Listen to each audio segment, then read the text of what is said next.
Oh, baby, come on. This is ridiculous. Okay, this is the most ridiculous thing we've ever done. Tell me when. It's on. Hey guys, we're coming at you from Gulf State Park in Gulf Shores, Alabama. Right. And it's a 3,500 square. Let's start over. Okay. Square foot.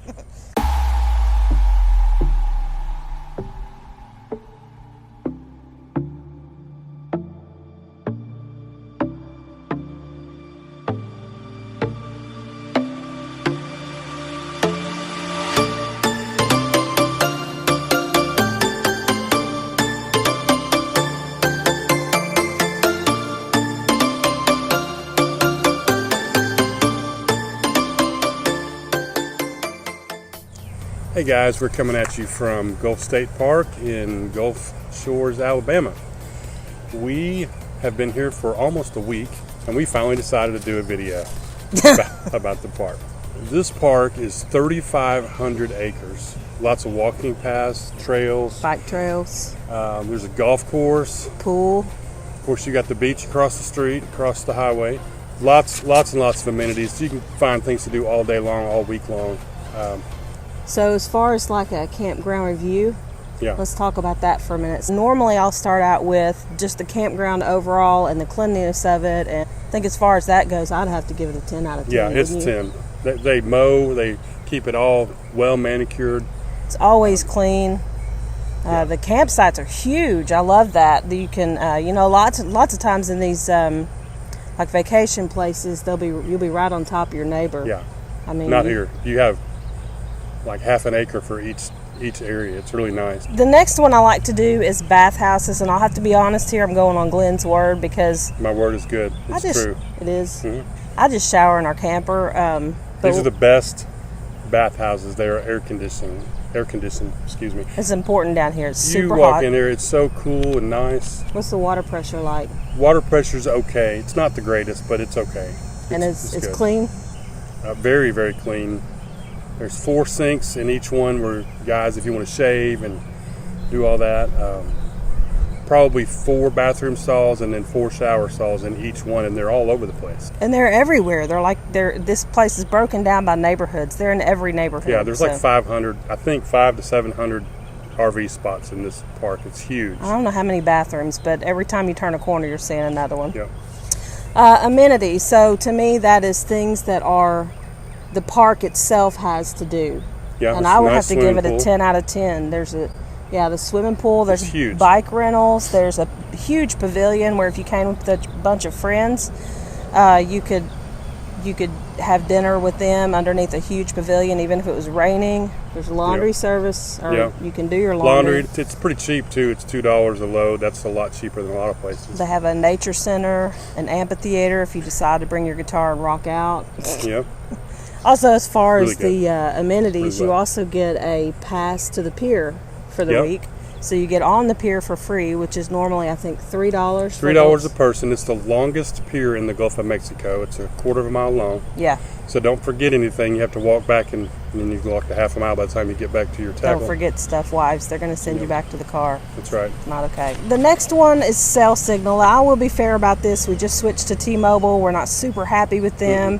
We're really quite unhappy. Not for us. Maybe for some people in different parts of the country it may be great, but not for us. Right. Where we live, it's not that great. Here it was okay.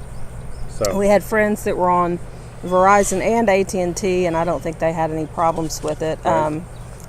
For us, I would have to say a 7 or an 8 out of 10, Yeah, maybe. probably so. It wasn't perfect, but it wasn't horrible. Internet Wi-Fi, I would say a 7 out of 10. Again, our problem was mostly T-Mobile because we just didn't get any internet on our phones. The Wi-Fi I could not connect to, so I mean, if I would have to say my Wi-Fi experience, I'd have to rate it low, but that's pretty important to me as a blogger to be able to get online. Yep. What about your phone? It was okay. I was able to watch some YouTube videos at night and stuff. So not perfect, but okay. Nope. Okay. It was okay. Nearby activities, to me, that is things that you can do outside of the park. And again, I'd have to give it a 10 out of 10. I mean, we're on the beach. How do you complain about that? If you've ever been to Gulf Shores, there's plenty of restaurants, there's putt-putt, there's shopping down in Foley. That's only a few miles away, a few miles north on Highway 59, and there are lots of stores. And to me, Gulf State Park, I mean, you're right in the middle of everything. If you want to go fishing on the pier, it's right in your back door. If you want to go shopping at the outlet malls, it's a 20-minute drive. If you want to do, they went deep sea fishing. We went on a Dolphin Cruise. There's a movie theater. Fort Morgan is about 30 minutes away, and then you can take a ferry over across to Fort Gaines on Dauphin Island. Yeah. I actually like Fort Gaines better. It was more interactive. You learned more about the fort than Fort Morgan, but I liked both of them. It was pretty cool. But if you like history, it's cheap. It was $7 for adults. I'm sorry, we don't know what it is for kids, but I'll put that in the notes. Got to be cheaper. Yeah, got to be cheaper. And there's also a little fun park over there, rides for kids. Is it a water park? I don't know. I'm not sure. And then there's also the wharf. The wharf is over there. It's not far from here. It's a big shopping area with Ferris wheel, big outdoor theater, amphitheater. Nice restaurants. We've been to concerts there in the past. There was also karaoke. Yeah, there's a karaoke bar down by the Hangout. The Hangout's a really cool place to take your family. It's decent food. It's pretty good. They have an outdoor stage. They always have live music. It's a lot of fun. And then not far from there's a karaoke bar. Pink Pony or Flamingo or Pelican or something. I don't remember. Also about the guys, if you like, or girls, if you like fishing, if you go on the pier, it's $3 to get in, but you have your pass from the state park. But to go fishing, it's like $9, but you get $3 off of that price because you're here. So because you're camping so you here. get a campground discount. Yeah, you get a discount. So it's $6 to fish, and you do have to get a fishing license, which you can do that online. A pier license is $11 a year for Alabama. That's a pretty good deal. That's good. And I think a beach license, if you want to fish off the beach, is like $25 a year or something like that. I don't remember exactly. My next one is staff. I would give them a 10 out of 10. Every staff we've encountered have always been really friendly. They keep a staff member up at the front of the park that makes it secure, so you have to pass through a staff member to get into the park that has to verify that you are a camper here. Which you just drive through, and you've got a little thing in your window. They see you and they wave. They wave, yeah. Price? To me, the price, you have to understand you're in a destination where people come here for the beach. So it's a little higher than your average, state park or whatever, but you're paying, I think our lowest night was $38. I think our highest was around $45 or $50 maybe. Different prices for each night? Yeah, it's different for each night. I think it's higher on the weekends or whatever, but even still, you think $50, $55 a night, even if it's that much, how much are you going to spend on a condo? So to me, the price as far as staying on the beach, I'd have to give it a 10 out of 10 just because it's cheap to stay on the beach and be right there in the middle of everything. Plus, if you stay, how many nights and then you get a free night? You stay, I think, 6 nights and you get 1 free. Yeah. So it costs us about, I think it was $300 bucks for the week. or $350 or something like that. Something like that, but for a week here at the beach, I mean, you can't beat that. If you were staying in a hotel, obviously it'd be a whole lot more than that. And I mean, in this park, you can ride your bike to the beach, so I think it's a great value for being on the beach. And they have free parking over there when you have your pass and you go to an area of the beach where there's no buildings. It's really nice. It's almost like going back in time. There's just not buildings around, for several hundred yards. Yeah. And it's free parking for those that are staying here at the park, so it's cool. Right. And so pros and cons, obviously pros we've talked about. You're right smack in the middle of everything. The price is great. You can do anything from here. I mean, you're a 10 to 15 minute drive to pretty much anything from here. Right. What would you say some pros are?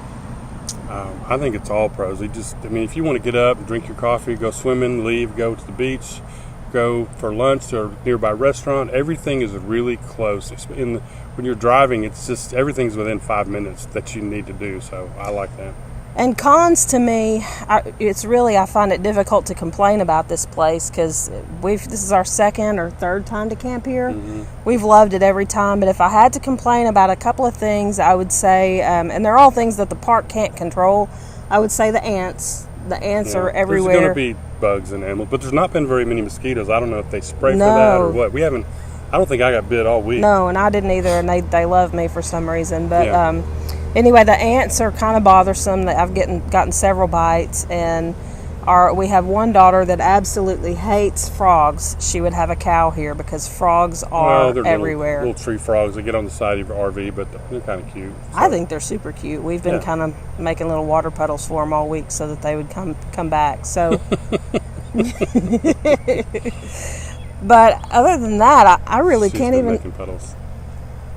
I really can't think of any cons. No, it's a nice place. I mean, it's humid here, but they can't help that. It is humid. I would like to come here in the, in the winter when it's not real cold, or maybe the fall. We normally come back in November and do our Christmas shopping here, so I think I can see to that. We've always stayed at hotels for that, but we could pull a camper down here and do that. Yeah. I think that's all we have. I think Gulf State Park is a really great place to come. It's really nice, especially for the money. I think for the money, it's a good deal. Right. All you get. It's not our first time, and it certainly won't be our last here. So, if we could recommend it to anybody, I'd say come on down to Gulf State Park. It's awesome. Yep. Thank you guys for listening. Take care. We can't go on together over suspicious.